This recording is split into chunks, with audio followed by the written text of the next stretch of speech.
Hello guys, আসসালামু আলাইকুম। আমি আজকের মতো নতুন একটা রেসিপি নিয়ে হাজির হয়েছি।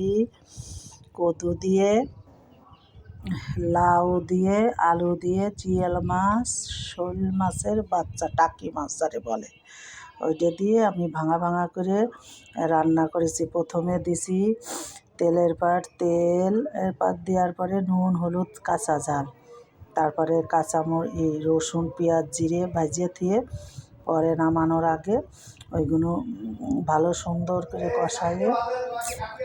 কষাইয়ে তারপরে আমি জিরা, পেঁয়াজ, রসুন বাটিয়ে নামানোর 2 মিনিট আগে দিয়ে তারপরে ঝোলটা গাঢ় গাঢ় করে পরে নামাইছি। হ্যালো হ্যালো গাইস, আমি 4 মাস ধরে রান্নার এই পেজ খুলেছি। তা আমি তো সবার অনেক শেয়ার ফলো দিছি। আমি এমনি ওয়াচ দিয়ে আমি ছাড়িছি টিকটকে, ফেসবুকে, ইউটিউব চ্যানেলে। তা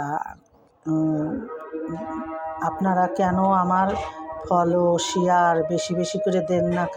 আজকে আমার আইডিটা ফেউজ হয়ে গেছে আপনাকে দিতে দিতে, শেয়ার দিতে দিতে, ফলো দিতে দিতে।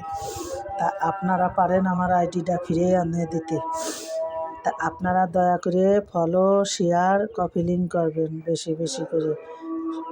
ফেসবুকের ভাইরা, ইউটিউব চ্যানেলের ভাইরা, টিকটকের ভাইরা, সবাই ভাই বোনিরা সবাই আমার 3 চ্যানেলে আমার রান্নার পেজ আছে। আপনারা বেশি বেশি করে শেয়ার করবেন। আসসালামু আলাইকুম।